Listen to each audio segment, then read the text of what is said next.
السلام عليكم ورحمة الله وبركاته. الحمد لله الحمد لله رب العالمين،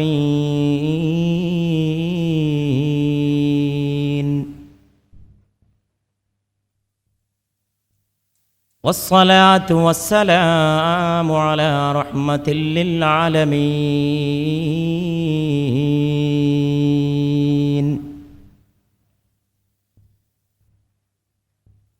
الحمد لله رب العالمين، والصلاة والسلام على رحمة للعالمين.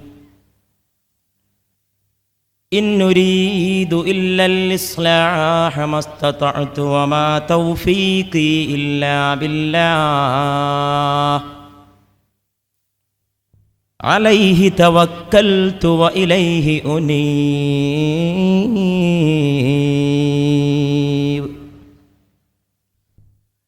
أشهد أن لا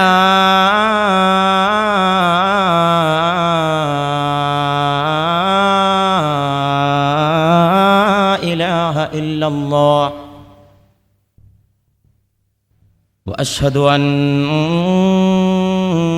محمدًا صلى الله عليه وآله وأصحابه وسلم عبده ورسوله، أرسله بالهدى ودين الحق ليظهره على الدين كله ولو كره المشركون.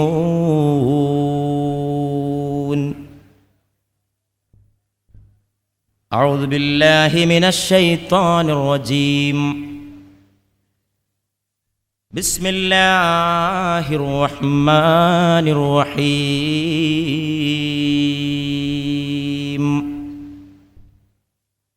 إنا أنزلناه في ليلة القدر،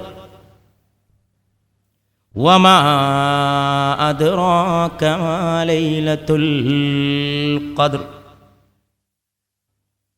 ليلة القدر خير من 1000 الشهر. تنزل الملائكة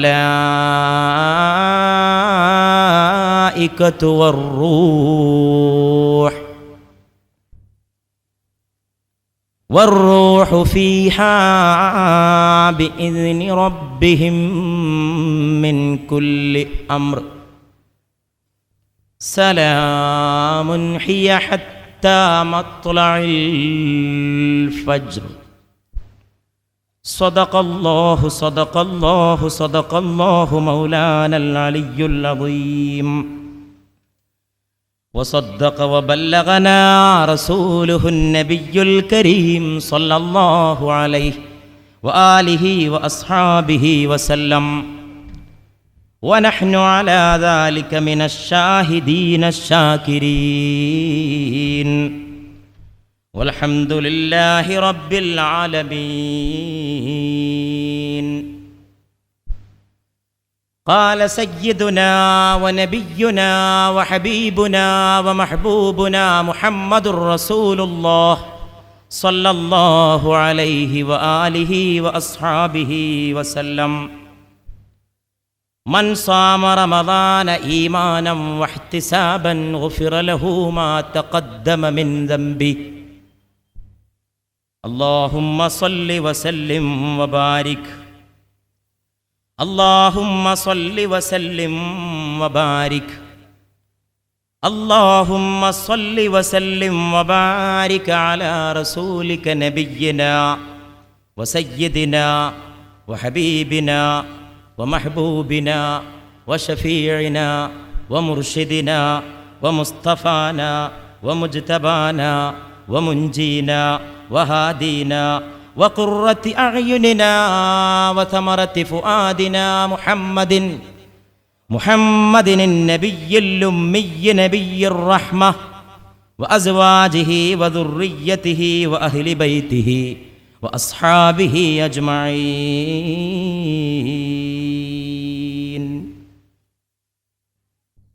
അഭിവന്യരായ സഹോദരങ്ങളെ, ബഹുമാന്യരായ മുഅ്മിനീങ്ങളെ,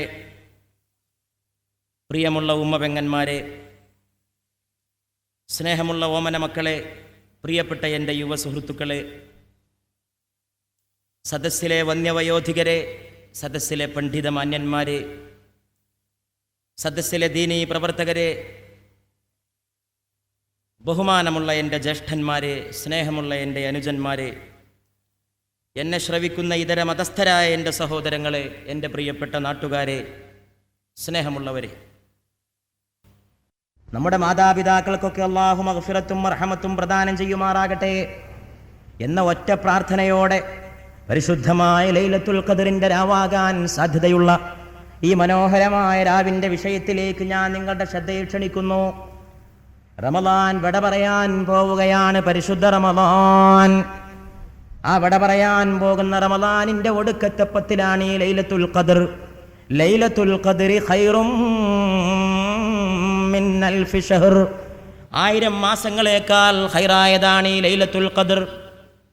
1000 മാസങ്ങളേക്കാൾ ഖൈറായതാണ്. 3000 രാവും 3000 പകലും എടുക്കുന്ന ഇബാദത്തിന്റെ പ്രതിഫലം ഒറ്റ രാവ് കൊണ്ട് വാരിക്കൂട്ടണോ? ഈ രാവിൽ ഇബാദത്ത് ചെയ്യുക, ഈ രാവിൽ ഇബാദത്ത് ചെയ്യുക. 80 കൊല്ലം ഒരു മനുഷ്യന്റെ ആയുസ് ഒരു പക്ഷേ 80 കൊല്ലം ഉണ്ടാകാൻ പ്രയാസമാണ്. ഇന്ത്യൻ ആവറേജ് ഏജ് 60 വയസ്സാണ് ഒരു ഇന്ത്യക്കാരൻ്റെ ശരാശരി ആയുസ്. പക്ഷേ 80 കൊല്ലത്തെ ഇബാദത്തെടുത്ത പ്രതിഫലം ഒറ്റ രാവ് കൊണ്ട് ലഭിക്കണമോ? ഈ പരിശുദ്ധമായ രാവ് കൊണ്ട് നേടുക. ലൈലത്തുൽ ഖദ്രി ഖൈറും മിൻ അൽഫി ശഹർ. 1000 മാസങ്ങളേക്കാൾ ഖൈറായതാണ് ഈ ലൈലത്തുൽ ഖദ്ർ. അത് വളരെയേറെ പുണ്യമായ രാവാണ്, പവിത്രമായ രാവാണ്, അള്ളാഹുവിൻ്റെ അനുഗ്രഹങ്ങൾ ചൊരിഞ്ഞു വരുന്ന രാവാണ്. പക്ഷേ ലൈലത്തുൽ ഖദ്ർ വരുമ്പോൾ സന്തോഷം നമ്മുടെ മനസ്സിൽ ഉണ്ടാകുന്നു. എന്നാണ് ഈ ലൈലത്തുൽ ഖദ്ർ? എന്താണ് ഈ ലൈലത്തുൽ ഖദ്ർ? ലൈലത്തുൽ ഖദ്രി ഖൈറും മിൻ അൽഫി ശഹർ. ഇന്നാ അൻസൽനാഹു ഫീ ലൈലത്തുൽ ഖദ്ർ. നാം ആ ഖുർആനിനെ ലൈലത്തുൽ ഖദ്റിലാണ് അവതരിപ്പിച്ചിട്ടുള്ളത്. ഖദ്റിൻ്റെ രാവിലാണ് നാം അതിനെ ഇറക്കിയിട്ടുള്ളത്. അതുകൊണ്ട് ആ മാസം വളരെ ശ്രേഷ്ഠമായ രാവാണ്. തനസ്സലുൽ മലായികത്തു വറൂഹ്. അന്ന് റൂഹും മലക്കുകളും ഇറങ്ങി വരും. റൂഹ് എന്ന് പറഞ്ഞാൽ മറ്റാരുമല്ല, ആമിന ബീവിയുടെ മുത്തുമോൻ്റെ നെറ്റിത്തടത്തിൽ വിയർപ്പ് തുള്ളികൾ സൃഷ്ടിച്ച റൂഹുൽ അമീൻ മലക്ക് ജിബ്രീൽ അലൈഹിസ്സലാം. ആ ജിബ്രീൽ ഇറങ്ങി വരുന്ന രാവാണ് ലൈലത്തുൽ ഖദ്ർ. അത് ഇന്ന് രാവിൽ കോട്ടക്കൽ കുറ്റിപ്പുറത്തെ ചെനക്കലെ പാറപ്പുറത്തിറങ്ങുമോ? ജിബ്രീലിൻ്റെ ചിറകടി കൊണ്ട് എൻ്റെ സഹോദരങ്ങളെ നിങ്ങളുടെ കൽബുകൾ തഖ്വയുടെ പൂക്കളെ വിരിയിച്ചെടുക്കുമോ? അള്ളാഹുവിനെ മാത്രം അറിയുന്ന അജ്ഞാതമായ നിഗൂഢതകളാണ്. ആർക്ക് പറയാൻ കഴിയും അങ്ങനെ സംഭവിക്കുമോ എന്ന്? റബ്ബിൻ്റെ അനുഗ്രഹം ജിബ്രീലിൻ്റെ ചിറകേറി വരുന്ന രാവാണ് ലൈലത്തുൽ ഖദ്ർ എന്ന് പറയുന്ന ഈ രാവ്. പരിശുദ്ധ റമളാനിൻ്റെ വിട പറയാൻ പോകുന്ന ഈ മനോഹരമായ രാവ്, ഒടുക്കത്തെ 10 നിങ്ങളതിനെ തിരയുക എന്നാണ് മുത്ത് നമ്മോട് പറഞ്ഞിട്ടുള്ളത്. ഇത് ഇന്ന രാത്രിയാണെന്ന് പറഞ്ഞിട്ടില്ല. 27 രാവെന്ന് കണിശായിട്ടൊന്നും പറയാൻ കഴിയില്ല. അതൊക്കെ കൗമുണ്ടാക്കിയതാണ്. ചില ഉലമാക്കന്മാരൊക്കെ അങ്ങനെ അഭിപ്രായം പറഞ്ഞിട്ടുണ്ട്, 27 രാവ് ആകാൻ സാധ്യതയുണ്ടെന്ന്. അത്രേ ഉള്ളൂ. 27 രാവ് തന്നെയാണ് ലൈലത്തുൽ ഖദ്ർ എന്ന് ഉറപ്പിച്ച് പറയാൻ ഒരു തെളിവും ദീനിലില്ല, ഖുർആനിലില്ല, ഹദീസിലില്ല. നമ്മുടെ മദ്ഹബിൻ്റെ ഇമാമായ ഷാഫി ഇമാമിൻ്റെ അഭിപ്രായത്തിൽ 21-ാം രാവോ 23-ാം രാവോ ആണ്. ആലോചിച്ച് നോക്കണം. ആ ഷാഫി ഇമാമിൻ്റെ മദ്ഹബിലാണ് നമ്മൾ. പക്ഷേ വേറെ കുറേ ഇമാമിയങ്ങളുടെ അഭിപ്രായത്തിൽ 27 രാവിന് കൂടുതൽ സാധ്യതയുണ്ടെന്ന് മാത്രം. ഇതെന്തിനാ രാത്രി അങ്ങനെ വ്യക്തമാക്കാതെ വെച്ചത്? അത് തന്നെ ഒരു രഹസ്യമാണ്. അത് വ്യക്തമായാൽ അന്ന് മനുഷ്യന്മാരെ ഇബാദത്തെടുത്തിട്ട് അതിൻ്റെ കൂലി ഒന്നിച്ചു കൊണ്ടുപോകും. വ്യക്തമാകാതിരുന്നാലോ ഏത് രാവും ആ രാവാകാൻ സാധ്യതയുണ്ട് എന്ന് മനസ്സിലാക്കിയിട്ട് കൂടുതൽ ഇബാദത്തിലേക്ക് ഇറങ്ങി വരും ഏത് രാവും. ലൈലത്തുൽ ഖദ്ർ ഇന്ന ദിവസമാണെന്ന് എനിക്ക് ബോധ്യപ്പെട്ടാൽ ഞാൻ എന്താണ് ചെയ്യേണ്ടത് എന്നൊരു ഭാര്യ ഭർത്താവിനോട് ചോദിച്ചു. ഭാര്യ സാധാരണ ഭാര്യയല്ല, ആയിഷ ബീവിയാണ്. സിദ്ദീഖിന്റെ ഓമന മകളായ സയ്യിദത്തുന ആയിഷത്തു സിദ്ദീഖ റളിയല്ലാഹു തആല അൻഹ. ഭർത്താവ് അല്ലാഹുവിൻ്റെ റസൂലാണ് ചന്ദ്രഗോളങ്ങൾ ചുറ്റിക്കറങ്ങി വന്ന ഭർത്താവിൻ്റെ കൂടെ കിടന്ന ആയിഷ ബീവിയെ നിങ്ങളെത്ര ഭാഗ്യവതിയാണ്. ആയിഷ ബീവി ചോദിക്കുന്നു, എനിക്ക് ലൈലത്തുൽ ഖദ്ർ ഇന്ന രാവാണെന്ന് ബോധ്യപ്പെട്ടാൽ ഞാൻ എന്താണ് ചെയ്യേണ്ടത്? അല്ലാഹുവിൻ്റെ റസൂലേ, എൻ്റെ ഭർത്താവേ എന്നല്ല, എൻ്റെ കൂടെ കിടക്കുന്ന പുതുമാരനെ എന്നല്ല, എൻ്റെ തവകാന്തനെ എന്നല്ല, എൻ്റെ ജീവൻ്റെ സ്വപ്നമേ എന്നല്ല, എൻ്റെ സാക്ഷാത്കാരമേ എന്നല്ല, എൻ്റെ കൂടെ നിദ്ര കൊള്ളുന്ന ഭർത്താവേ എന്നല്ല, അല്ലാഹുവിൻ്റെ റസൂലേ, ഞാൻ എന്ത് ചെയ്യണം? എനിക്കത് ബോധ്യപ്പെട്ടാൽ ഉടൻ തന്നെ പത്നിയെ വിളിച്ചുകൊണ്ട് മുത്തുമണി പറയുന്നു, എൻ്റെ പ്രിയപ്പെട്ട ആയിഷ, നീ അങ്ങ് ചൊല്ലണം, അല്ലാഹുമ്മ ഇന്നക അഫുവ്വുൻ തുഹിബ്ബുൽ അഫ്വ ഫഅഫു അന്നീ. അല്ലാഹുവേ, നീ മാപ്പ് ചെയ്തു കൊടുക്കുന്നവനാണ്, നിനക്ക് മാപ്പ് ചെയ്തു കൊടുക്കൽ ഇഷ്ടമുള്ള കാര്യമാണ്, അതുകൊണ്ട് നീ എനിക്ക് മാപ്പ് നൽകണമേ എന്ന് ആയിഷ നീ പ്രാർത്ഥിക്കണമേ എൻ്റെ ആയിഷ എന്ന് റൂഹുൽ അമീനായ ജിബ്രീലിൻ്റെ വഹി ഏറ്റുവാങ്ങിയ മുഹമ്മദ് മുസ്തഫ സല്ലല്ലാഹു അലൈഹി വആലിഹി വഅസ്ഹാബിഹി വസല്ലം തൻ്റെ പ്രിയപ്പെട്ട പത്നിയെ ഉപദേശിക്കുകയാണ്. ലൈലത്തുൽ ഖദ്ർ ഭാര്യയ്ക്ക് പോലും പറഞ്ഞു കൊടുത്തില്ല, സ്വകാര്യമായിട്ടെങ്കിലും അത് ഇന്ന രാത്രിയാവും. ഒരു ദിവസം അള്ളാഹുവിൻ്റെ റസൂൽ പറഞ്ഞു, എനിക്കത് ഇന്ന രാത്രിയാന്ന് മനസ്സിലായി, ഇന്ന രാത്രിയാണ് ലൈലത്തുൽ ഖദ്ർ എന്ന് എനിക്ക് അള്ളാഹു അറിയിച്ചു തന്നു. ഞാനത് നിങ്ങൾക്ക് പറഞ്ഞു തരാൻ വേണ്ടി വരികയായിരുന്നു. പെട്ടെന്ന് രണ്ടാൾ തമ്മിൽ ശണ്ട കൂടുന്നത് ഞാൻ കണ്ടു. ശണ്ട കൂടുന്നത് കണ്ടപാടെ എൻ്റെ മനസ്സിൽ നിന്ന് അത് ഇന്ന രാത്രിയാണെന്ന വിജ്ഞാനം അല്ലാഹു ആകാശത്തിലേക്ക് ഉയർത്തിക്കളഞ്ഞു. മറന്നുപോയി. ഇന്ന രാത്രിയാണെന്ന് ആദ്യം അറിയിച്ചു തന്നു. രണ്ടാളും തമ്മിൽ തിരക്കുകൊണ്ടപ്പോൾ ആ വിജ്ഞാനം അള്ളാഹുവിനെ കൊണ്ടുപോയി. അതൊരു പക്ഷേ നിങ്ങൾക്ക് ഖൈറിനായിരിക്കുമെന്ന് മുഹമ്മദുർ റസൂലുള്ളാഹി സ്വല്ലല്ലാഹു അലൈഹി വആലിഹി വഅസ്ഹാബിഹി വസല്ലം. ലൈലത്തുൽ ഖദ്റിനെ പറ്റി ഒരുപാട് ഹദീസുകളുണ്ട്. ഞാൻ പറഞ്ഞാൽ ഒരു പക്ഷേ ഏതെങ്കിലുമൊക്കെ വിട്ടുപോകുമെന്ന് വിചാരിച്ചിട്ട് ഏതാനും ഹദീസുകൾ മാത്രം ഇവിടെ വായിച്ച് കേൾപ്പിക്കുന്നു. തബറാനി ഉദ്ധരിക്കുന്നു, ലൈലത്തുൽ ഖദ്ർ പ്രശാന്തമായ രാത്രിയിലാണ്. അല്ലാഹുവിൻ്റെ റസൂൽ പറയാണ്, രാത്രിക്കൊരു ശാന്തി ഉണ്ടാവും. ഉഷ്ണമോ ശൈത്യമോ കാറ്റോ മഴയോ ഇല്ലാത്ത രാത്രി. ചിന്തിക്കണം, ഞാൻ വ്യാഖ്യാനിക്കുന്നില്ല, നിങ്ങളൊക്കെ ബുദ്ധിയുള്ളവരാണ്. അന്ന് നക്ഷത്രങ്ങൾ എറിയപ്പെടുകയില്ല. ഉദയസൂര്യൻ രശ്മികളില്ലാതെ ഉദയം ചെയ്യുന്നത് ലൈലത്തുൽ ഖദ്റിൻ്റെ ലക്ഷണങ്ങളിൽ പെടുന്നതാണ്. നാളെ രാവിലെ സൂര്യോദയം പോയി നോക്കണം ബുദ്ധിയുള്ളവർ. തബറാനി രേഖപ്പെടുത്തിയ ഹദീസാണ്. വേറെ ഒരു ഹദീസിൽ സഹീഹ് ബുഖാരിയിൽ പറയുന്നു, അല്ലാഹുവിൻ്റെ റസൂൽ ലൈലത്തുൽ ഖദ്ർ റമദാൻ 27-നോ 29-നോ ആണ്. അത് വേറെ ഹദീസിൽ വേറെയും കാണും. വേറെ ഒരു ഹദീസിൽ ഇബ്നു മാജ റഹ്മത്തുള്ളാഹി അലൈഹി റിപ്പോർട്ട് ചെയ്യുന്നു, ലൈലത്തുൽ ഖദ്ർ നഷ്ടപ്പെടുന്നത് നിർഭാഗ്യവാന്മാർക്കാണ്, നഷ്ടപ്പെടുന്നവർക്ക് സകലതും നഷ്ടപ്പെടും. വേറെ ഒരു ഹദീസ് സഹീഹ് ബുഖാരി തന്നെ ഉദ്ധരിക്കുന്നു, നിങ്ങളതിനെ റമദാൻ അവസാന 10-ലെ 9 ബാക്കിയുള്ളപ്പോൾ, 7 ബാക്കിയുള്ളപ്പോൾ, 5 ബാക്കിയുള്ളപ്പോൾ തിരയുക. പിടുത്തം കൊടുക്കാത്ത ഹദീസ്. 9 ബാക്കിയുള്ളപ്പോൾ, 70 ബാക്കിയുള്ളപ്പോൾ, 5 ബാക്കിയുള്ളപ്പോൾ തിരയുക. വേറെ ഒരു ഹദീസ് സഹീഹ് ബുഖാരി, വല്ലവനും ലൈലത്തുൽ ഖദ്റിനെ കണ്ടെത്തണമെങ്കിൽ റമദാനിലെ ഒടുവിലത്തെ 10-ൽ അതിനെ അന്വേഷിക്കണം. വേറെ ഒരു ഹദീസ് വീണ്ടും ബുഖാരി, റമദാൻ അവസാന 10-ലെ ഒറ്റയിട്ട രാവുകളിൽ ലൈലത്തുൽ ഖദ്റിനെ പ്രതീക്ഷിക്കുക. വേറെ ഹദീസ് അഹ്മദ് ഉദ്ധരിക്കുന്നു റഹിമത്തുള്ളാഹി അലൈഹി, ലൈലത്തുൽ ഖദ്റിനെ നിങ്ങൾ റമദാനിലെ ഒടുവിലെ 10-ൽ, അതായത് 25-നും 27-ലും 29-ലും അന്വേഷിക്കുക. വീണ്ടും അഹ്മദ് റഹിമഹുല്ലാഹ് ഉദ്ധരിക്കുന്നു, അല്ലാഹുവിൻ്റെ റസൂൽ പറഞ്ഞതായിട്ട്, ലൈലത്തുൽ ഖദ്ർ റമദാനിലെ 27-ാം രാവിലാണ്. പക്ഷെ അത് കേട്ടിട്ട് 27 വിശ്വസിക്കാനും ഉറപ്പിച്ച് പറ്റില്ല. ഇവിടെ വേറെ 21 എന്ന് പറഞ്ഞാൽ അള്ളാഹിൻ്റെ റസൂൽ തന്നെയാണ്. അതും ഈ റസൂൽ തന്നെയാണ് 29-ഉം 23-ഉം ഒക്കെ പറഞ്ഞത്. അതുകൊണ്ടാണ് ഇമാം ഷാഫി റഹ്മത്തുള്ളാഹി അലൈഹി 21-ാം രാവിനെയും 23-ാം രാവിനെയും പിടിച്ചത്. തിരുമേനിയുടെ സഹീഹ് ബുഖാരി ഉദ്ധരിക്കുന്നു, തിരുമേനിയുടെ അനുചരന്മാരിൽ കുറേ പേർ ലൈലത്തുൽ ഖദ്റിനെ റമദാനിലെ ഒടുവിലത്തെ ആഴ്ചയിൽ വരുന്നതായി സ്വപ്നം കണ്ടു.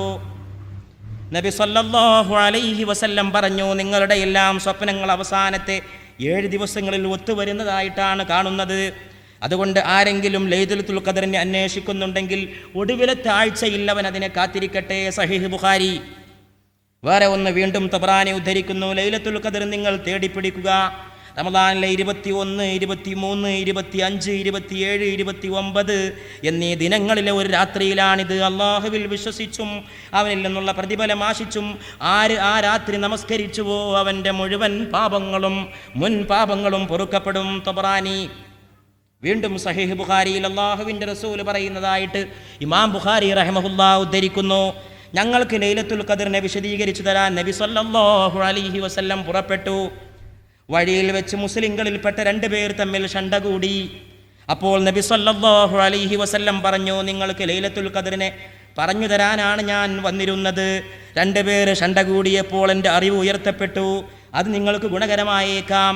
നിങ്ങളതിനെ 9-ലും 7-ലും 5-ലും അന്വേഷിക്കുക. സഹീഹ് ബുഖാരി.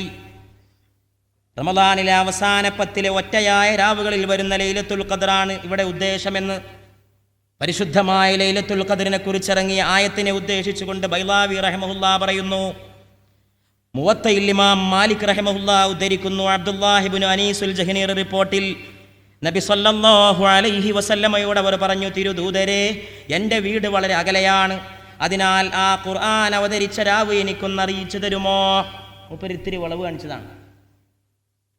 സഹാബാക്കളുടെയുള്ള സമർത്ഥന്മാരെ പേരെ കുറച്ച് ദൂരെയാണ്, അതുകൊണ്ട് എനിക്കൊന്ന് പറഞ്ഞെന്നാളി സ്വകാര്യമായിട്ട്. എനിക്ക് എപ്പോഴും വരാൻ പറ്റില്ല പള്ളിയിലേക്കൊക്കെ, അതുകൊണ്ട് അങ്ങനെ എനിക്കൊന്ന് പറഞ്ഞെന്നാൽ ഒരു ഒച്ച സൗകര്യമായിരുന്നു പറഞ്ഞു. 10 ഉറുപ്പ്യ ഉണ്ടാക്കണ മത്സരത്തിലായിരുന്നില്ല അവർ, ആഖിറത്തിൽ എന്തെങ്കിലും നേടാൻ കഴിയുമെന്നുള്ള മത്സരത്തിലായിരുന്നു. അതിനാൽ അവ അവതരിച്ച രാവ് എനിക്കൊന്ന് അറിയിച്ചു തരുമോ? അപ്പോൾ തിരുമേനി അരുളി, റമദാൻ 23-നാണ് അത് അവതരിച്ചത്. നോക്കണം, 27 എന്ന് ഉറപ്പിച്ച് പറഞ്ഞതായിട്ട് ഹദീസിൽ കാണുന്നു. അതേ അള്ളാന്റെ റസൂലാ പറഞ്ഞത് 23-നാണ് അത് അവതരിച്ചത്. ആകെ കൂടി ഇങ്ങനെ വട്ടം കറക്കണ ഡേറ്റാ ലൈലത്തുൽ ഖദറിന്റെ ഡേറ്റ്. അത് അങ്ങനെ തന്നെ വേണം. എന്തിനാ അങ്ങനെ വെച്ചത്? നമുക്ക് ഇബാദത്ത് ചെയ്യാനാണ്, അല്ലാതെ കൽത്തപ്പം ചുട്ട് തിന്നാനല്ല.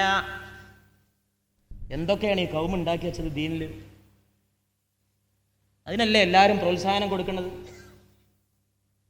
കൽത്തപ്പം ചുട്ടിട്ട് നിങ്ങൾ ലൈലത്തുൽ ഖദറാകാൻ സാധ്യതയുള്ള രാവിലോ പകലിലോ തിന്നണമെന്ന് അള്ളാഹ് പറഞ്ഞിട്ടുണ്ടോ? റസൂല് പറഞ്ഞിട്ടുണ്ടോ? ഒരു ഇമാമ് പറഞ്ഞിട്ടുണ്ടോ? ഒരു ആലിം പറഞ്ഞിട്ടുണ്ടോ? നാട്ടുകാരുണ്ടാക്കിയെന്നല്ലാതെ. അള്ളയും റസൂലും പറഞ്ഞത് വേറെയാണ്. അത് നിസ്കാരം, ഖുർആന്, എഴുത്തിക്കാഫ്, ഇബാദത്തൊക്കെയാണ്.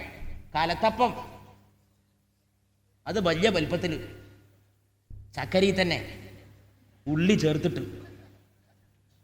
നോമ്പ് വെച്ചാൽ ഡീം അല്ലേ, കദീനക്കുറ്റി പോലെ കഴുത്ത് വരെ ഉറപ്പിച്ച് അവിടെ നിർത്തുക.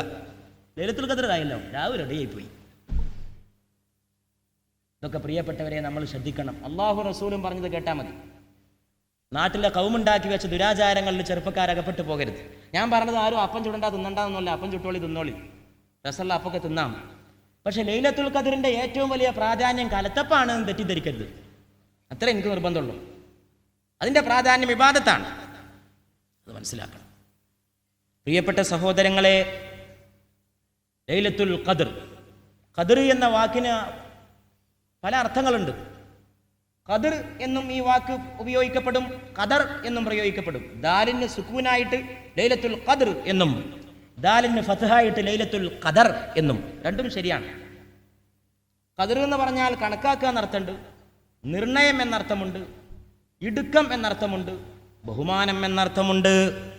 ലൈലത്തുൽ ഖദർ കണക്കാക്കുന്ന രാത്രി, എല്ലാം കണക്കാക്കുന്ന രാവ്.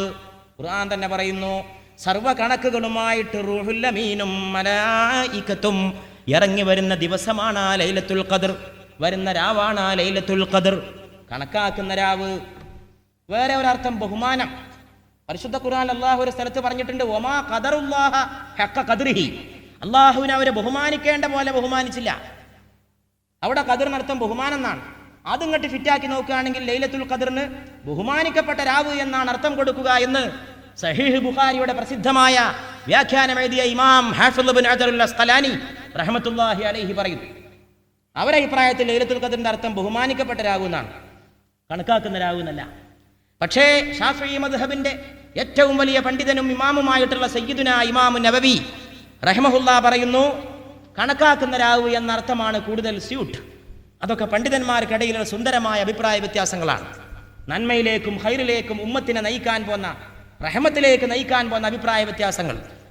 ഇഖ്തിലാഫു ഉലമാഇ ഉമ്മത്തി റഹ്മ, എൻ്റെ ഉമ്മത്തിൻ്റെ പണ്ഡിതന്മാരുടെ അഭിപ്രായ വ്യത്യാസം അനുഗ്രഹമാണ് എന്ന് പറഞ്ഞിട്ടുള്ള ആ അഭിപ്രായ വ്യത്യാസമാണ് ഇവിടെ നമുക്ക് കാണുവാൻ സാധിക്കുന്നത്. കുഴപ്പമുണ്ടാക്കുന്ന അഭിപ്രായ വ്യത്യാസമില്ല. കുഴപ്പമുണ്ടാക്കുന്ന അഭിപ്രായ വ്യത്യാസമൊക്കെ തീരണം എന്നാണ് നമ്മൾ ആഗ്രഹിക്കേണ്ടത്. സമുദായത്തിൽ കുഴപ്പമുണ്ടാക്കുന്ന അഭിപ്രായ വ്യത്യാസങ്ങൾ ഉണ്ടാകരുത്, നല്ല അഭിപ്രായ വ്യത്യാസങ്ങൾ ഉണ്ടാവട്ടെ. അബ്ദുസമദ് ചിന്തിക്കുന്ന മാതിരി ഈ യോഗത്തിൽ വന്ന എല്ലാവരും ചിന്തിച്ചോളുന്നില്ല. നമ്മുടെയൊക്കെ ചിന്തക്കിടയിൽ പല വ്യത്യാസങ്ങളുണ്ടാവും. അങ്ങനെയുള്ള വ്യത്യാസങ്ങൾ നമുക്കിടയിൽ പരസ്പരം ഉണ്ടാകാൻ സാധ്യതയുണ്ട്. പക്ഷേ നമുക്കിടയിൽ പരസ്പരം യോജിപ്പുണ്ടാകണം, ഐക്യമുണ്ടാകണം, രഞ്ജിപ്പുണ്ടാകണം. അഭിപ്രായങ്ങളിൽ വ്യത്യാസമുണ്ടായാലും നമ്മൾ ഒന്നാണെന്ന ബോധം വരുത്തണം. എൻ്റെ ഈ സഹോദരന്മാരോട് ഞാൻ വളരെ വിനയത്തോടെ പറയാം, കേരളത്തിലും ഇന്ത്യയിലും ലോകത്ത് മുഴുവൻ മുസ്ലിം ഐക്യത്തിൻ്റെ കൊടിയേന്താൻ എൻ്റെ പ്രിയപ്പെട്ട സഹോദരന്മാരോട് ഞാൻ വിനയത്തോടെ അപേക്ഷിക്കുന്നു. കക്ഷിത്വത്തിൻ്റെ കൊടിയല്ല, വിഘടനത്തിൻ്റെ കൊടിയല്ല, വിഭജനത്തിൻ്റെ കൊടിയല്ല. മഹല്ലത്തിലെ ഭിന്നിപ്പുകൾ, മദ്രസാ തർക്കങ്ങൾ, ദർസിന്റെ തർക്കങ്ങൾ ഒക്കെ അറബിക്കടലിലേക്ക് വലിച്ചെറിഞ്ഞുകൊണ്ട് ഈ ഉമ്മത്ത് ഒറ്റക്കെട്ടായി, അള്ളാഹുവിന്റെ റസൂലിന്റെ ഉമ്മത്ത് ഒരു കപ്പലിന്റെ കപ്പിത്താൻ നയിക്കുന്ന കപ്പലിലെ യാത്രക്കാരെ പോലെ യോജിച്ച് ഒന്നിച്ചു നിൽക്കണം. ഒരു തസ്ബീഹ് മാലയിൽ കോർത്ത മുത്തുമണികളെ പോലെ നാം ഒന്നാകണം. ഹറമേ പാക് ഭി അല്ലാഹ് ഭി ഖുർആൻ ഭി ഏക്. നമ്മുടെ ഹറം ഒന്നാണ്, അല്ലാഹു ഒന്നാണ്, ഖുർആൻ ഒന്നാണ്. മൻഫഅത്ത് ഏക് ഇസ് ഖൗം കി നുഖ്സാൻ ഭി ഏക്. ഹറമേ പാക് ഭി അല്ലാഹ് ഭി ഖുർആൻ ഭി ഏക്. एक ही सबका नबी दीन भी ईमान भी एक. कुछ बड़ी बात थी होते जो मुसलमान भी एक. मंफअत एक. ഈ ഉമ്മത്തിന് ഗുണമുണ്ടാക്കുന്ന കാര്യം ഒന്നാണ്, നുഖ്സാൻ ഭി ഏക്. ദോഷമുണ്ടാക്കുന്ന കാര്യവും ഒന്നാണ്. ഈ യോഗം കേൾക്കാൻ വന്ന സദസ്സിലെ കിഴക്കേത്ത അറ്റത്തിരിക്കുന്ന പാലക്കാട് ജില്ലയിൽ നിന്ന് വന്ന ഒരു സഹോദരനുണ്ടെങ്കിൽ ആ സഹോദരൻ എന്താണോ ഖൈർ, അത് തന്നെയാണ് തെക്കേ അറ്റത്തിരിക്കുന്ന അല്ലെങ്കിൽ വടക്കേ അറ്റത്തിരിക്കുന്ന കണ്ണൂർ ജില്ലയിൽ നിന്ന് വന്ന സഹോദരനും ഖൈർ. മൻഫഅത്ത് ഏക്, ഗുണം ഒന്നാണ്, നുഖ്സാൻ ഭി ഏക്. അല്ലാമാ ഇഖ്ബാലിന്റെ മരിക്കാത്ത ഭാഷയിൽ ദോഷവും ഒന്നാണ്. ഹറമേ പാക് ഭി, പരിശുദ്ധമായ ഹറം നമുക്കൊന്നാണ്. അല്ലാഹ് ഭി, നമ്മുടെ അല്ലാഹു ഒന്നാണ്. ഖുർആൻ ഭി ഏക്, നമ്മുടെ ഖുർആനും ഒന്നാണ്. ഏക് ഹി സബ്കാ നബി, നമ്മുടെ നബി ഒന്നാണ്. ദീൻ ഭി ഈമാൻ ഭി ഏക്, നമ്മുടെ ദീൻ ഒന്നാണ്, ഈമാൻ ഒന്നാണ്. ബഡി ബാത്ത് ഥി, ഒരു വലിയ കാര്യമാകുമായിരുന്നു. ഓതേ ജ മുസൽമാൻ ഭി ഏക്, മുസ്ലിമും ഒന്നായിരുന്നെങ്കിൽ എത്ര വലിയ കാര്യമാകുമായിരുന്നു എന്ന് അല്ലാമാ ഇഖ്ബാൽ പറഞ്ഞു. ഞാൻ അദ്ദേഹത്തിൻ്റെ അഭിപ്രായത്തിലാണ് എന്നും നിന്നിട്ടുള്ളത് ഈ വക വിഷയങ്ങളിലൊക്കെ. അതുകൊണ്ട് ഞാൻ എന്നും ഐക്യത്തിൻ്റെ ആളാണ്, ആർക്കും ഒരു സംശയം വേണ്ട. ഞാൻ മരിക്കണവരെയും മുസ്ലിം ഐക്യത്തിൻ്റെ ആളാണ്. ചിലപ്പോഴൊക്കെ അഭിപ്രായ വ്യത്യാസങ്ങൾ പ്രസംഗിക്കാറുണ്ട്. അതെനിക്ക് വല്ലാതെ ഹൃദയം മുട്ടുമ്പോൾ സമുദായത്തിൻ്റെ ഖൈറ് വേണ്ടി മാത്രമേ പറയാറുള്ളൂ. ഒരു വ്യക്തിയോടോ ഒരു സംഘടനയോടോ ഉള്ള വിദ്വേഷം എൻ്റെ മനസ്സിനെയും എൻ്റെ ഹൃദയത്തെയും തൊട്ട് തീണ്ടാതിരിക്കട്ടെ എന്ന് അള്ളാഹുവിനോട് പ്രിയപ്പെട്ടവരെ എന്നും ദുആ ചെയ്യുന്നവനാണ് ഈ വിനീതൻ. ചിലപ്പോഴൊക്കെ ചില പ്രശ്നങ്ങൾ അങ്ങനെ പ്രസംഗിക്കാറുണ്ട്. അത് വേണ്ടി വരും. നമുക്ക് സത്യമെന്ന് ബോധ്യപ്പെട്ടത് നമ്മൾ വിളിച്ചു പറയണ്ടേ? നമുക്ക് ബാത്തിലെന്ന് ബോധ്യപ്പെട്ടതിനെ നമ്മൾ എതിർക്കണ്ടേ? അത് ആവശ്യമാണ്. നാവ് കൊണ്ടും പേന കൊണ്ടുമുള്ള ജിഹാദ് സമുദായത്തിലെ വിരുദ്ധ ശക്തികൾക്കെതിരെ, സമുദായത്തിൻ്റെ ശിഥിലീകരണ പ്രവണതയെ പ്രോത്സാഹിപ്പിക്കുന്നവർക്കെതിരെ നാം ഉപയോഗിക്കേണ്ടി വരും. എത്ര ഇഖ്ലാസോടെ അഭിപ്രായ വ്യത്യാസങ്ങൾ ഞാൻ പ്രസംഗിച്ചിട്ടുണ്ടോ അതേ ഇഖ്ലാസോടെ ഞാൻ ഐക്യം ആഗ്രഹിക്കുന്നു. എൻ്റെ പ്രിയപ്പെട്ട സഹോദരന്മാർ അതേ ഇഖ്ലാസോടെ അതിനെ സ്വീകരിക്കണമെന്ന് ഞാൻ അപേക്ഷിക്കുന്നു. ഐക്യത്തിലേക്ക് ഓടി വരിക. നമ്മുടെ പൂർവികന്മാർ നല്ല നല്ല മദ്രസ ഉണ്ടാക്കി തന്നു. നമ്മളൊന്ന് തമ്മിൽ തല്ലിയിട്ട് ആ മദ്രസ അവിടെ നിർത്തിയിട്ട് രണ്ട് കൂട്ടരും വെവ്വേറെ മദ്രസ ഉണ്ടാക്കുന്ന തിരക്കിലാണ്. പല മഹലിലും മദ്രസ അവിടെ ഉണ്ട്. വല്യമ്മ മണിക്കാതിലെടുത്തുണ്ടാക്കിയതാണ്, വല്യാപ്പ 4 തെങ്ങ് എടുത്തുണ്ടാക്കിയതാണ്. അതവിടെ കിടന്ന് ചെതല് പിടിക്കുക. രണ്ടു കൂട്ടർക്കും ആ മദ്രസ വേണ്ട, വേറെ മദ്രസ വേണം. രണ്ടു കൂട്ടരും ഒരേ ആൾക്കാരാണ്, വല്ല അഭിപ്രായ വ്യത്യാസമൊന്നുമില്ല. മതപരമായ കാര്യത്തിലൊന്നും യാതൊരു അഭിപ്രായ വ്യത്യാസമില്ല. അല്ലറ ചില്ലറ ഒക്കെ മാറ്റണം, ഒന്നാകണം. ഈ പരിപാടി അങ്ങനെയുള്ളൊരു പരിപാടിയാണെന്ന് ഞാൻ മനസ്സിലാക്കുന്നത്. ഇതിലെല്ലാവരും, എല്ലാ വിഭാഗം എൻ്റെ സഹോദരങ്ങളും ഇതിൽ വന്നിട്ടുണ്ട്. ഇപ്പോഴും ഈ സദസ്സ് അങ്ങനെയുള്ളവരുടെ സദസ്സാണ്. ഇന്നലെ ഇവിടെ വന്നവരങ്ങനെ പല ചിന്താഗതികളെ പ്രതിനിധീകരിക്കുന്ന ഈ ഉമ്മത്തിലെ എൻ്റെ സഹോദരങ്ങളാണ്. അവരെല്ലാവരും ഞാൻ സ്വാഗതം ചെയ്യുന്നു, ഇഖ്ലാസ് നിറഞ്ഞ കൽബോടുകൂടി. ഐക്യത്തിൻ്റെ കൊടിയേന്താൻ ഇവിടെ വന്നിട്ടുള്ള സകല ചിന്താധാരകളെ പ്രതിനിധീകരിക്കുന്ന എൻ്റെ മുഴുവൻ സഹോദരങ്ങളും ബദ്ധശ്രദ്ധരാകണം എന്ന് വളരെ വിനയത്തോടുകൂടി ഞാൻ അപേക്ഷിക്കുകയും ചെയ്യുന്നു. ഞാൻ എന്തിനായി ഐക്യം പറയണത്? മുസ്ലിമീങ്ങളുടെ മാത്രം ഐക്യം ഉണ്ടാക്കിയിട്ട് ഈ നാട്ടിലെ അന്യമതസ്ഥരായ സഹോദരങ്ങൾക്കെതിരെ ഒരു മുന്നണി ഉണ്ടാക്കാനോ അല്ല. ഞാൻ ഉദ്ദേശിക്കുന്ന മുസ്ലിം ഐക്യം മനുഷ്യ ഐക്യത്തിന്റെ ഒന്നാമത്തെ പടിയാണ്. മനുഷ്യന്മാരുടെ ഐക്യമാണ് ഏറ്റവും പ്രധാനപ്പെട്ട കാര്യം. മനുഷ്യരൊന്നിക്കണം. ഹിന്ദു മുസ്ലിം മൈത്രി വേണം, ഹിന്ദു ക്രിസ്ത്യൻ മൈത്രി വേണം, മുസ്ലിം ക്രൈസ്തവ മൈത്രി വേണം. ഇന്ത്യ രാജ്യത്തും ലോകത്ത് മുഴുവനും ആളുകൾക്കിടയിൽ സ്നേഹമുണ്ടാകണം, സഹവർത്തിത്വം ഉണ്ടാകണം, സുഹൃൽ മനസ്കതയുണ്ടാകണം. ആളുകൾക്കിടയിൽ യോജിപ്പുണ്ടാകണം, രഞ്ജിപ്പുണ്ടാകണം. തർക്കങ്ങളും കത്തിക്കുത്തുകളും കഠാരി രാഷ്ട്രീയവും കർഫ്യൂ ഏർപ്പെടുത്തലും 144 പാസാക്കലും എല്ലാം അവസാനിച്ചുകൊണ്ട് ആളുകൾക്കിടയിൽ ശാന്തി ഉണ്ടാകണം. ഈ നാട്, നമ്മൾ ഇന്ന് സമ്മേളിച്ചിട്ടുള്ള ഈ നാട് മതമൈത്രിക്ക് കേളിനേട്ട നാടാണ്, കേളികേട്ട നാട്. എൻ്റെ പ്രിയപ്പെട്ട എൻ്റെ സഹോദരന്മാരെ, ഇതര മതസ്ഥരായ സഹോദരന്മാരെ കൂടി ഞാൻ ആ അർത്ഥത്തിൽ അവർക്കും പരിശുദ്ധ റമളാനിൻ്റെ ഈ മനോഹരമായ രാവിൽ മനുഷ്യൈക്യത്തിൻ്റെ പുഷ്പങ്ങൾ സമ്മാനിക്കുന്നു. മനുഷ്യന്മാർക്കിടയിൽ യോജിപ്പോടെ സ്നേഹത്തോടെ കഴിയുന്നൊരു നല്ല കാലം, ആരാധനാലയങ്ങളുടെ പേരിൽ തർക്കമില്ലാത്ത, അടിപിടിയില്ലാത്ത, പരസ്പരം കൊലയില്ലാത്ത, കൊള്ളയില്ലാത്ത, തീവെപ്പില്ലാത്ത ഒരു നല്ല കാലം. കിഴക്ക് സൂര്യൻ ഉദിക്കുന്ന എല്ലാ ദിവസവും വർഗീയ ലഹളകൾ ഉണ്ടാകുന്നൊരു നാടാണ് ഇന്ത്യ. 365 ദിവസവും ഓരോ ലഹളയിലും 400-500 ആവറേജ് ആളുകൾ കൊല ചെയ്യപ്പെടുന്നു. അത് അവസാനിക്കണം. അതിന് ഗവൺമെന്റുകൾ വിചാരിച്ചിട്ടൊന്നും യാതൊരു കാര്യമില്ല. ഭരണകൂടങ്ങൾ മാറി മാറി വന്നതുകൊണ്ട് രാജ്യത്തിന്റെ വർഗീയതയ്ക്ക് പരിഹാരം കാണാൻ കഴിയില്ല.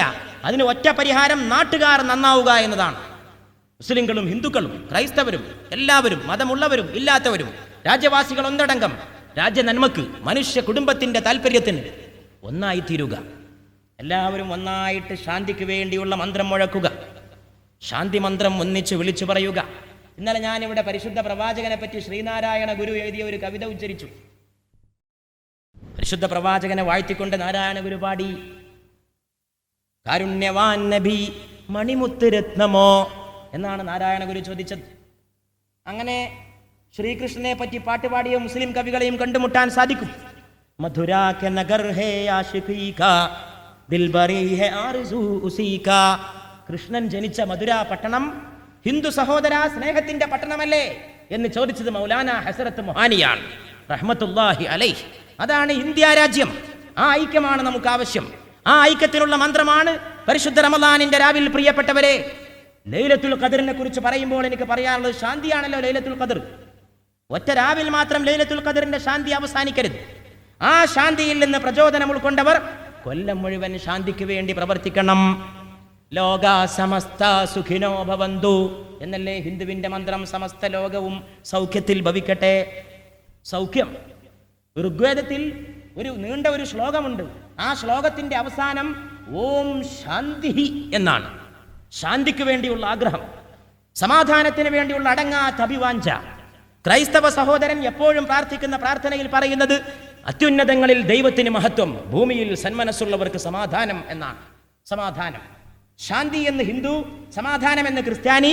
മുസ്ലിമോ ലൈലത്തുൽ ഖദറിൽ മാത്രമല്ല, ഏത് രാവിലും ഏത് പകലിലും 5 വഖ്ത് നമസ്കാരം കഴിഞ്ഞാൽ അവന്റെ പ്രവാചകൻ പഠിപ്പിച്ച പോലെ അവൻ ചൊല്ലും, അല്ലാഹുമ്മ അന്തസ്സലാം അല്ലാഹുമ്മ അന്തസ്സലാം വമിൻകസ്സലാം വഇലൈക യർജിഉസ്സലാം ഹയ്യിനാ റബ്ബനാ ബിസ്സലാം വഅദ്ഖിൽനാ ദാറസ്സലാം തബാറക്ത റബ്ബനാ വതആലൈത യാ ദൽ ജലാലി വൽ ഇക്റാം.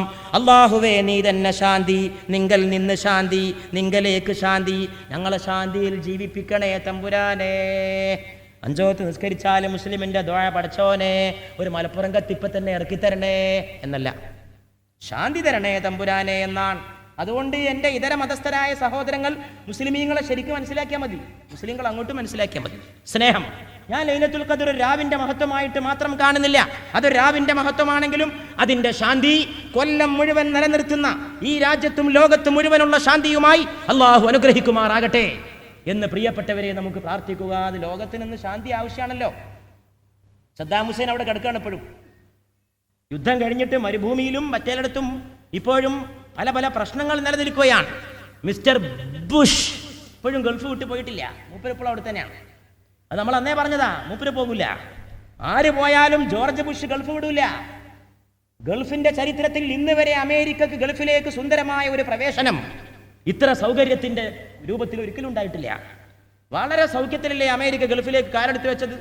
ആ കാല് അമേരിക്കയിലെ കവലച്ചട്ടമ്പിയായ മിസ്റ്റർ ബുഷ് ഒരിക്കലും തിരിച്ചു പിടിക്കുകയില്ല എന്ന സംഗതി, പിന്നോട്ടെടുത്ത് വെക്കുകയില്ല എന്ന സംഗതി ലോക രാഷ്ട്രീയം പഠിച്ചവർക്ക് ഉത്തമ ബോധ്യമാണ്. അതുകൊണ്ട് അയാൾ അവിടെ തന്നെ കൂടും. അപ്പൊ അവിടെയും സമാധാനം വേണം. സമാധാനം ഇറാനിലും വേണം, ഇറാഖിലും വേണം, മധ്യ പൗരസ്ത്യ ദേശത്തും വേണം, ഫലസ്തീൻകാർക്കും വേണം. എന്നിട്ട് ആ ഒന്നാമത്തെ ഖിബിലല്ലേ ബൈത്തുൽ മുഖദ്ദസ്, അതൊന്ന് ഈ സമുദായത്തിന് തിരിച്ചു കിട്ടണം. ബൈത്തുൽ മുഖദ്ദസിലേക്കൊന്ന് പോകണം. അമ്പിയാക്കളുടെ മഖബറകളെ നോക്കി ഒന്ന് സലാം ചൊല്ലണം. അസ്സലാമു അലൈക യാ അംബിയാ അല്ലാഹ്. മൂസാ നബിക്ക് അവിടെയാണ് വിശ്രമം. പിന്നെ എത്ര അമ്പിയാക്കൾക്ക് അവിടെയാണ് വിശ്രമം. ആ ബൈത്തുൽ മുഖദ്ദസ് മോചിപ്പിച്ചെടുക്കാൻ ഒരു സലാഹുദ്ദീൻ അയ്യൂബിയുടെ തിരിച്ചുവരവിന് വേണ്ടി ലോകം മോഹിക്കുകയാണ്. സ്വർണ്ണ പണത്തിന്റെ ഹുങ്കിൽ ജീവിക്കുന്ന അറബ് ശൈഖന്മാരെ കൊണ്ട്, സുൽത്താന്മാരെ കൊണ്ട് അല്ലാഹുവിന്റെ റസൂലിന്റെ ഒന്നാമത്തെ ഖിബില തിരിച്ചു പിടിക്കാൻ സാധ്യമല്ല. ബൈത്തുൽ മുഖദ്ദസ് തിരിച്ചു പിടിക്കണമെങ്കിൽ ഇന്നത്തെ സുൽത്താന്മാരെ കൊണ്ട് സാധ്യമല്ല, ശൈഖുമാരെ കൊണ്ട് സാധ്യമല്ല. അമേരിക്കക്ക് പച്ച പരവതാനി വിരിച്ചു കൊടുത്ത, അമേരിക്കയുടെ ചെരുപ്പ് ചുമക്കുന്ന അറബ് ലോകത്തെ വിഡ്ഢികളെ കൊണ്ടോ അവരുടെ സേവകന്മാരെ കൊണ്ടോ സാധ്യമല്ല. അതിന് ആൺകുട്ടികൾ ജന്മമെടുക്കണം. സലാഹുദ്ദീൻ അയ്യൂബിയെ പോലെയുള്ള പുരുഷന്മാർ ലോകത്തുണ്ടാകണം. അല്ലാഹുവിന്റെ റസൂലിന്റെ ഉമ്മത്തിൽ പിറന്ന പുരുഷന്മാർ അവർ ചെന്നുകൊണ്ട് യുദ്ധം പ്രഖ്യാപിക്കണം. ചെന്ന് പ്രഖ്യാപിച്ചുകൊണ്ട് അമ്പിയാക്കൾ വിശ്രമിക്കുന്ന ബൈത്തുൽ മുഖദ്ദസിനെ ഡൈനാമിറ്റ് വെച്ച് തകർക്കുന്ന യഹൂദ രാഷ്ട്രത്തിന്റെ ധിക്കാരത്തിൽ നിന്ന് ഒന്നാം ഖിബിലയെ മോചിപ്പിച്ചെടുക്കണം. പരിശുദ്ധമായ ലൈലത്തുൽ ഖദറിന്റെ പാരാവാരം പോലെ പരന്നു കിടക്കുന്ന ഈ മനുഷ്യ മഹാസമുദ്രത്തെ നോക്കിക്കൊണ്ട് പ്രിയപ്പെട്ടവരെ, ഫക്കീറായ നിങ്ങളുടെ ഈ സഹോദരൻ ദുആ ചെയ്യുന്നു, റബ്ബേ ഞങ്ങളുടെ ബൈത്തുൽ മുഖദ്ദസ് തിരിച്ചു കിട്ടിയിട്ട് ആ വിവരമെങ്കിലും രണ്ട് കാതുകൾ കൊണ്ട് കേട്ടിട്ട് കണ്ണടക്കാനുള്ള തൗഫീക്ക് ഞങ്ങൾക്ക് നീ പ്രദാനം ചെയ്യണമേ തമ്പുരാനെ. ലൈലത്തുൽ ഖദറിനെ നമ്മൾ സ്വന്തം കാര്യത്തിന് വേണ്ടി മാത്രം ദ്വാരനാ പോരാ, മുസ്ലിം ലോകത്തിന്റെ കാര്യത്തിന് ദ്വാരക്കണം. മുസ്ലിം ലോകത്തിന്റെ അന്നത്തെ ഏറ്റവും വലിയ കാര്യം ബൈത്തുൽ മുഖദ്ദസാണ്. പക്ഷേ ലൈലത്തുൽ ഖദറിന്റെ രാവിൽ നാം അല്ലാഹുവോട് തേടുക, റബ്ബേ നീ ലോകത്ത് സമാധാനത്തെ നൽകണമേ തമ്പുരാനെ. ഒന്നാമത്തെ ഖിബിലയായ ബൈത്തുൽ മുഖദ്ദസിനെ നീ മോചിപ്പിക്കണമേ തമ്പുരാനെ. രണ്ടാമത്തെ ഖിബിലയായ കഅബ ഷരീഫിന്റെ മണ്ണിൽ നിന്ന് ഗൈറിൽ മഗ്ദൂബി അലൈഹിം എന്ന വിഭാഗത്തെയും വലദ്ദാലീൻ എന്ന വിഭാഗത്തെയും നീ ആട്ടിയോടിപ്പിക്കണമേ തമ്പുരാനെ. സകല വഴി പിഴച്ചു പോയവരും ദുർമാർഗികളും റബ്ബിന്റെ കോപത്തിന് വിധേയരായവരുമായ ആളുകളുടെ ദുശ്ചൈതികളിൽ നിന്നും സകലവിധ ജാഹിലിയ്യത്തിൽ നിന്നും നിന്റെ പുണ്യദേശങ്ങളെ നീ രക്ഷപ്പെടുത്തേണമേ തമ്പുരാനെ. പ്രിയപ്പെട്ടവരെ, തമ്മിലൊക്കെ ചിലത കുഴപ്പമുണ്ടായാലേ അതൊക്കെ പരസ്പരം രഞ്ജിപ്പിൽ തീർക്കണം. അറബികളും തീർക്കണം, നിങ്ങളും ഞാനും തീർക്കണം, കേരളത്തിലും തീർക്കണം, സൗദിയിലും തീർക്കണം, ഇറാഖിലും തീർക്കണം. അതാണ് നമ്മൾ ചെയ്യേണ്ടത്. അലി റളിയല്ലാഹു അൻഹുവും മുആവിയ റളിയല്ലാഹു അൻഹുവും യുദ്ധം ചെയ്യാൻ പോയിരുന്ന സമയത്ത് ബൈസന്റൈൻ ചക്രവർത്തി, ചുരുക്കി പറയട്ടെ സംഭവം, ഒരു കത്ത് കൊടുത്തയക്കുന്നു. മുആവിയ, നിങ്ങൾ അലിയെ തോൽപ്പിക്കണം, ഞാൻ ഒട്ടകപ്പടയക്കാം, കുതിരപ്പടയക്കാം. ബുഷ് പറഞ്ഞ മാതിരി തന്നെ ഞാൻ എല്ലാ സഹായവും ചെയ്യാം, നിങ്ങൾ മറ്റവനെ തോൽപ്പിക്കണം. സോക്കട് പഴയത് തന്നെ, പക്ഷെ ആള് മാറിയെന്ന് മാത്രം. ബൈസന്റൈൻ ചക്രവർത്തി പറഞ്ഞു, മുആവിയ, അലി ഒന്ന് തോറ്റ് കാണാൻ ഞാൻ ആഗ്രഹിക്കുന്നു. ഏത് അലി? മെഹ്റാബിലിരുന്നു കൊണ്ട് ഒരു ദിവസമുണ്ട് അലിയാര് തങ്ങൾ റളിയല്ലാഹു അൻഹു പൊട്ടിക്കരയുന്നതായിട്ട് ഒരാൾ കേൾക്കുന്നു. മെഹ്റാബിൽ ഇരുന്നിട്ട് നിസ്കരിച്ചിട്ട് ഇങ്ങനെ പറയാം, ഏയ് ഞാൻ നിന്നെ ഒഴിവാക്കില്ലേ, ഞാൻ നിന്നെ തൊലാക്കിയല്ലേ, വിവരം നീ അറിയില്ലേ, പിന്നെ എന്തിനാ നീ എൻ്റെ അടുത്തേക്ക് വന്നിരിക്കണത്? ഇതെന്ത് കഥ നോക്കിയിട്ട് ആള് പോയി നോക്കി. തലാക്കില്ല വർത്താനൊക്കെ പറഞ്ഞത്. ഇപ്പോഴത്തെ പുതിയ തലാക്കല്ല, രാഷ്ട്രീയ തലാക്കല്ല, വേറെ തലാക്കാണ്. അതുകൊണ്ട് പ്രിയപ്പെട്ട സഹോദരന്മാരെ, മഹാനായ അലി റളിയല്ലാഹു തആല അൻഹു മെഹ്റാബിൽ നിന്നുകൊണ്ട് പറയാണ്, തലാക്ക് ചൊല്ലി ഒഴിവാക്കില്ലേ, പിന്നെ എന്തിനാ വന്നത്? നോക്കുമ്പോൾ ദുന്യാവിനോടാണ് മഹാനായ അലി റളിയല്ലാഹു അൻഹു സംസാരിക്കുന്ന. ദുന്യാവേ, നിന്നെ ഞാൻ തൊലാക്ക് ചൊല്ലിയ ഭാര്യയാണ്, നീ എൻ്റെ അടുത്തേക്ക് വരണ്ട, നീ എന്നെ ചതിക്കരുത്, നീ എന്നെ വഞ്ചിക്കരുത്. വില്ലാളി വീരനായ അലി, ആ അലിയെ തോൽപ്പിക്കാൻ ബൈസന്റൈന്റെ പട്ടാളം മുആവിയ റളിയല്ലാഹു അൻഹുവിനെ, കത്ത് കിട്ടിയ മുആവിയ റളിയല്ലാഹു അൻഹു വിളിച്ചു. തൻ്റെ കത്ത് എഴുതുന്ന പ്രൈവറ്റ് സെക്രട്ടറിയെ, വാ ബൈസന്റൈൻ ചക്രവർത്തിക്ക് ഒരു മറുപടി കൊടുത്തേക്കണം. ഏത് മറുപടി? എന്താ മറുപടിയുടെ ആദ്യത്തെ വാചകം? ബൈസന്റൈൻ പട്ടി എറിയാൻ മുആവിയ കൊടുത്തേക്കുന്ന മറുപടി. ഞാനും അലി റളിയല്ലാഹു അൻഹുവും തമ്മിലുള്ള അഭിപ്രായ വ്യത്യാസം ഞങ്ങളുടെ കുടുംബകാര്യമാണ്, അത് ഞങ്ങളുടെ ആഭ്യന്തര പ്രശ്നമാണ്. അതിൽ നീ എങ്ങാനും ഇടപെടാൻ വന്നാൽ എന്റെ മഹാനായ നായകൻ അലിയുടെ പിന്നിൽ നിന്നുകൊണ്ട് നിനക്കെതിരെ പട നയിക്കുന്നവനും, പിന്നെ നിന്റെ മുഖത്തേക്ക് ആഞ്ഞു വെട്ടുന്നവനും, പിന്നെ നിന്റെ കണ്ണ് ചുഴന്നെടുക്കുന്നവനും ഈ മുആവിയ ആയിരിക്കുമെന്ന് നീ മനസ്സിലാക്കണം. ഒരു ഇംഗ്ലീഷ് ചരിത്രകാരൻ ആ കത്തിങ്ങനെ പരിഭാഷപ്പെടുത്തുന്നു, from Muawiya to the Byzantine dog. Byzantine നായിക്ക് മുആവിയയുടെ മറുപടി. അങ്ങനെയുള്ളൊരു മറുപടിയായിരുന്നു ബുഷിന് ഇന്നത്തെ അറബ് സുൽത്താന്മാർ കൊടുക്കേണ്ടിയിരുന്നതെന്ന് അബ്ദുൽ സമദ് പ്രസംഗിച്ചിട്ടുള്ളൂ. അല്ലാതെ നമ്മൾ സദ്ദാമിൻ്റെ ആളായിട്ടില്ല. ഇത് മുതലെടുക്കാനൊരു ദുശക്തി വരുമ്പോൾ അങ്ങനെയുള്ളൊരു മറുപടി കൊടുത്തിട്ട് തമ്മിൽ നന്നായിട്ട് പരിഹരിക്കേണ്ടതായിരുന്നു.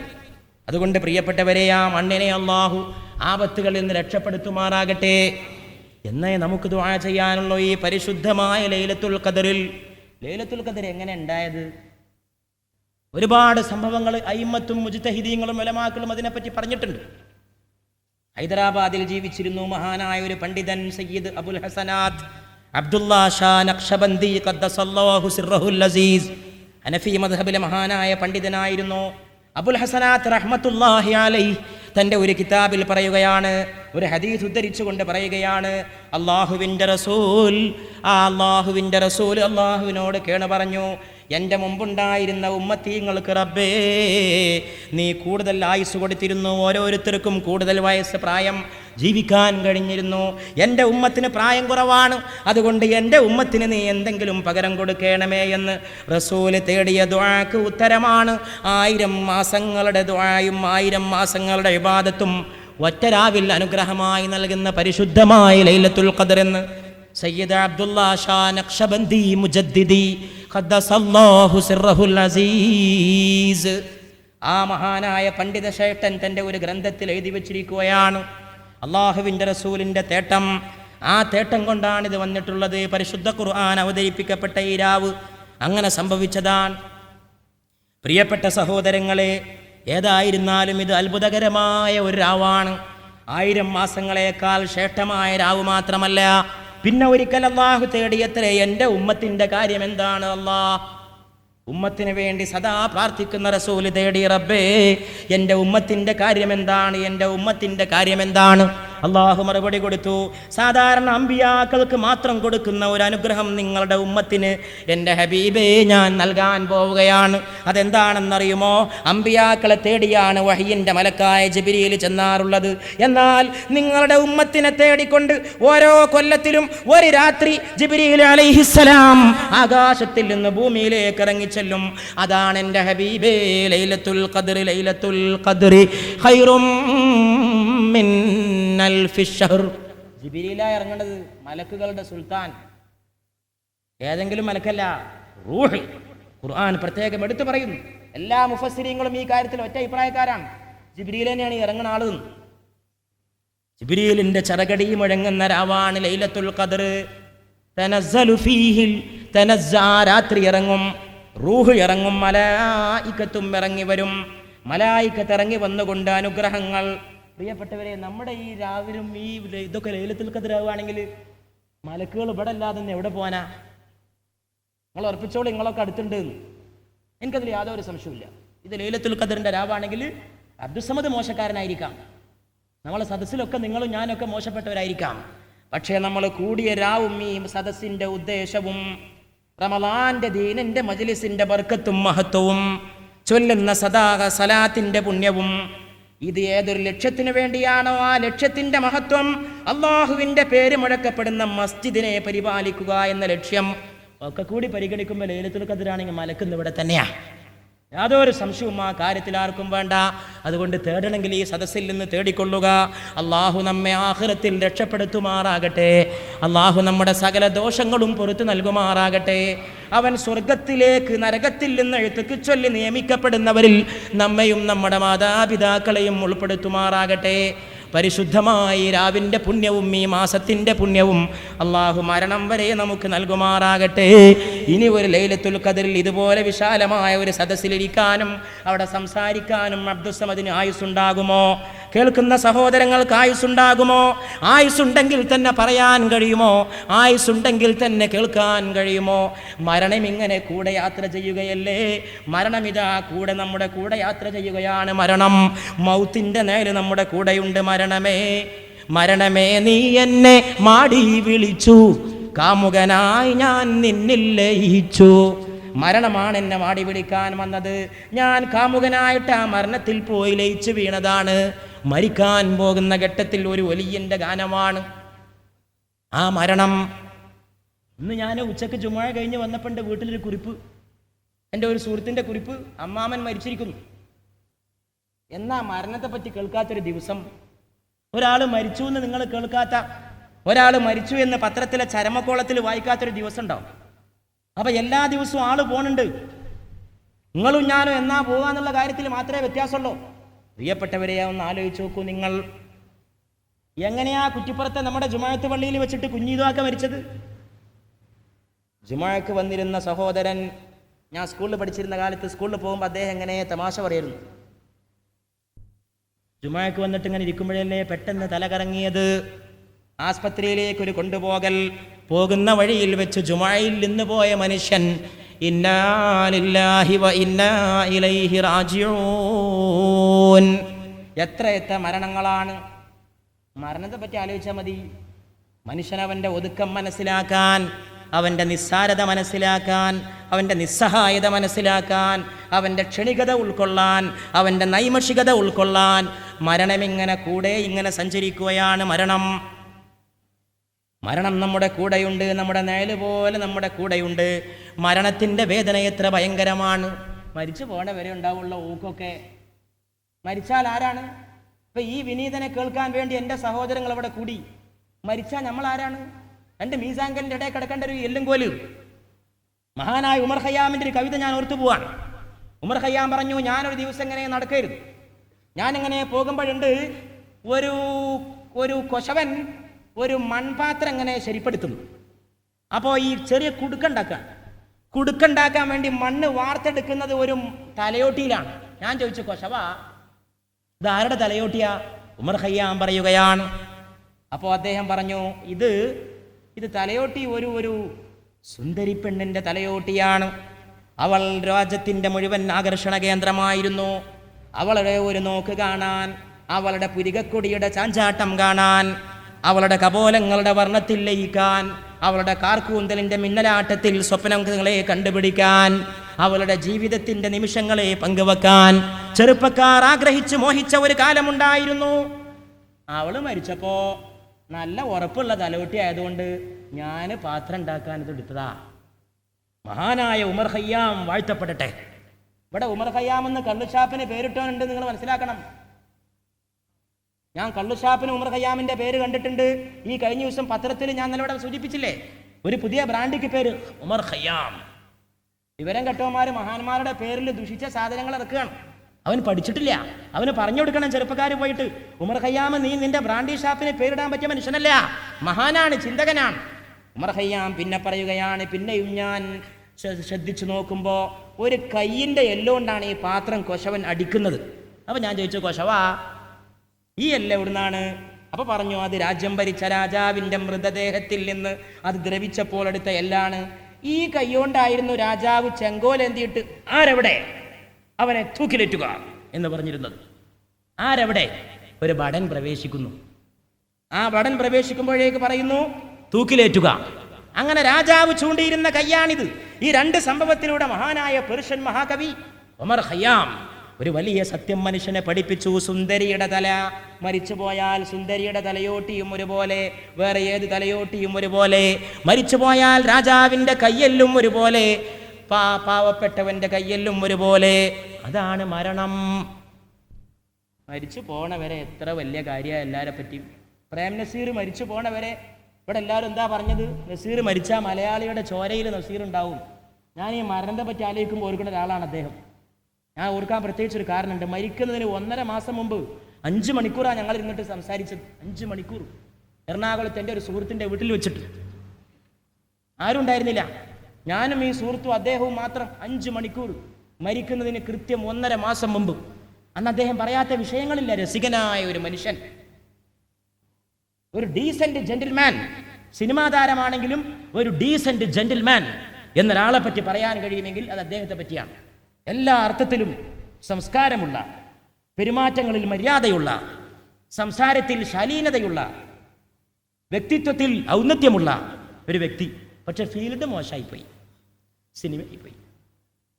അദ്ദേഹം എന്തൊക്കെയാ സംസാരിച്ചത്? ഹിന്ദുസ്ഥാനി സംഗീതം, ഗസല്, കോഴിക്കോട്ടെ ഇലക്ഷൻ, പാണക്കാട് തങ്ങളുടെ മഹത്വം, പാണക്കാട്ട് അദ്ദേഹം പോയ കഥ, പള്ളി ഉദ്ഘാടനത്തിന് പോയ കഥ, 921 ഞാനായിരുന്നു ആലി മുസ്ലിയാരാകേണ്ടിയിരുന്നത് എന്ന സംഗതി, പക്ഷെ അമേരിക്കയിൽ പോയത് കൊണ്ട് ആലി മുസ്ലിയാരാകാൻ കഴിഞ്ഞില്ല എന്ന ഖേദം. ഇതൊക്കെ എന്നോട് പറയുന്നത്.